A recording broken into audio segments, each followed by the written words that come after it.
Audio Jungle. Audio Jungle.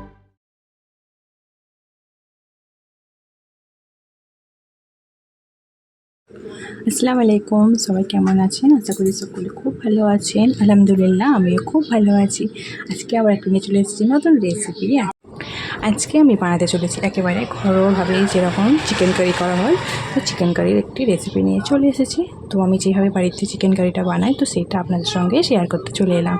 তো চলুন, chicken curry বানানোর জন্য এখানে কী কী লাগবে আগে সেগুলো দেখে নিই। তো চলুন, এখানে চিকেন কারি বানানোর জন্য আমি কী কী উপকরণগুলো নিয়ে নিয়েছি সেগুলো আগে আপনাদেরকে দেখিয়ে নিই একবার। এখানে নিয়ে নিয়েছি চিকেন, আর এখানে নিয়েছি কাজু বাদাম আর চারমগজ আর কটা কাঁচা লঙ্কা। এখানে নিয়েছি আদা রসুনের পেস্ট, ঘি, রান্নাটা যেহেতু আমি ঘিয়েতে বানাবো তার জন্য নিয়েছি ঘি, গরম মশলা গুঁড়ো, পাতি লেবু, টমেটো কুচি, পেঁয়াজ কুচি, আর এখানে আছে হলুদ গুঁড়ো, লঙ্কা গুঁড়া আর ধনিয়া গুঁড়া, আর এখানে আছে লবণ। তো চলুন, রান্নাটা আমি কীভাবে করছি দেখতে থাকুন। প্রথমেতে আমি একটু লেবুর রস দিয়ে চিকেনটাকে লবণ আর লেবুর রস দিয়ে ম্যারিনেট করে রাখবো একটু, আর দিয়ে নেবো একটু পরিমাণ মতো লবণ।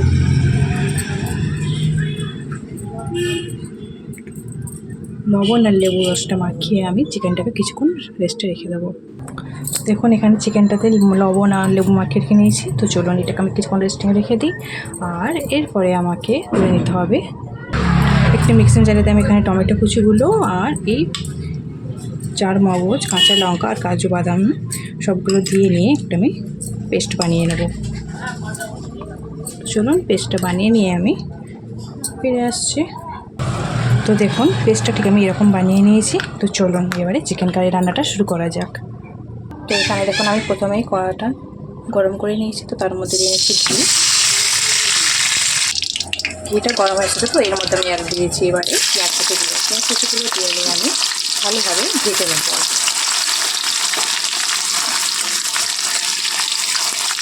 এর মধ্যে দিয়ে নিচ্ছি দুটো তেজপাতা, দিয়ে নিয়ে ভালোভাবে কিন্তু পেঁয়াজগুলো ভেজে নেব।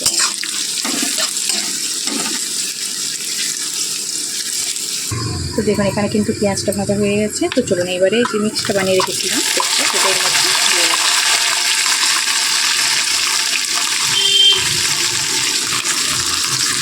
আর দিয়ে নেব একটু আদা রসুনের পেস্ট।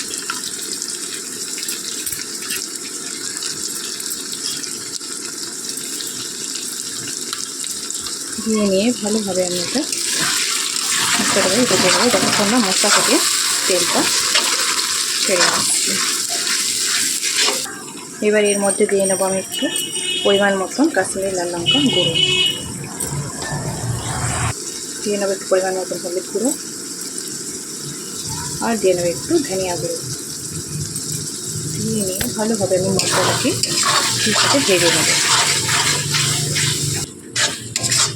যতক্ষণ না মশলা থেকে তেলটা বেরিয়ে আসছে ততক্ষণ আমি মশলাটাকে ভালোভাবে কিন্তু করতে থাকবো। এইবার দিয়ে নিচ্ছি একটু অল্প পরিমাণে লবণ, যেহেতু ওখানে আমি চিকেনে আগে থেকে লবণটা দিয়ে রেখেছি, তো তার জন্য সেই মশলার মতন একটু লবণটা ইউজ করলাম। সেরকম ভালোভাবে সেটাকে আমি কষতে থাকি যতক্ষণ একটু এর তেলটা বেরিয়ে আসছে। তো দেখুন, মশলা থেকে কিন্তু তেলটা ছেড়ে গেছে পুরো। তো এইবারে আমি এর মধ্যে অ্যাড করে নেবো চিকেনগুলোকে। তো চলুন, চিকেনগুলো আমি এর মধ্যে দিয়ে দিই।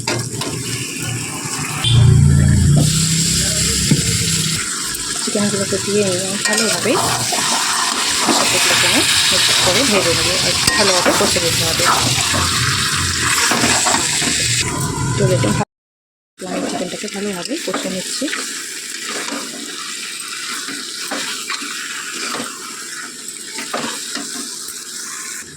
এইবার আমি এর মধ্যে অ্যাড করে নেবো একটু গরম মশলা গুঁড়ো,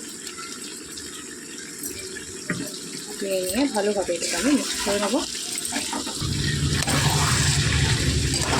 চিকেন কারির মধ্যে কিন্তু আমি কোনো প্রকারের জল ব্যবহার করছি না। চিকেন থেকে যে জলটা বের হয়েছে আমি সেই জলের মধ্যে কিন্তু এই চিকেনটা রান্না করছি। চলুন, এইবার আমি এর উপর একটু দিয়ে নেবো ফ্রেশ ক্রিম।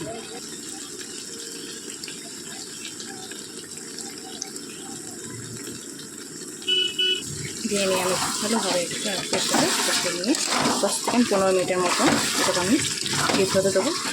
10 থেকে 15 মিনিট পরে দেখবে চিকেন কারিটা একেবারে রেডি হয়ে গেছে।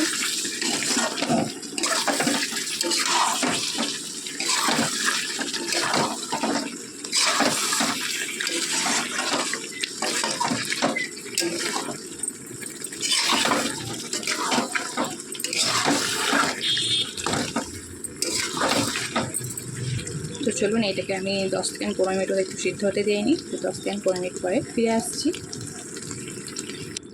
তো দেখুন এখানে কিন্তু চিকেন কারিটা একেবারে তৈরি হয়েছে। চলুন আমি এটাকে নাড়াচাড়া করে নিয়ে নামিয়ে নেবো, নামিয়ে সার্ভ করে নিলেই তৈরি হয়ে যাবে চিকেন কারি রেসিপি। তো চলুন চিকেন কারিটা তো আমার রান্না হয়ে গেছে। তো এবারে আমি এটাকে একটা বোলে সার্ভ করে নিয়ে ফিরে আসছি।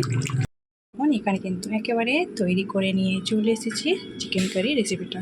তো আজকে আপনাদেরকে আমাদের এই চিকেন কারি রেসিপির ভিডিওটা কেমন লাগলো তো প্লিজ কমেন্ট করে লাইক দিয়ে জানতে ভুলবেন না। আর যদি নতুন হয়ে থাকেন আমার চ্যানেলে তো প্লিজ সাবস্ক্রাইব করে নিয়ে আমার পাশে থাকবেন। তো আজকের মতন ভিডিওটা আমি এখানেই শেষ করছি। দেখা হবে আবার কোনো নতুন রেসিপির ভিডিও নিয়ে। ততক্ষণ সবাই সুস্থ থাকবেন, ভালো থাকবেন। বাই, আল্লাহ হাফেজ।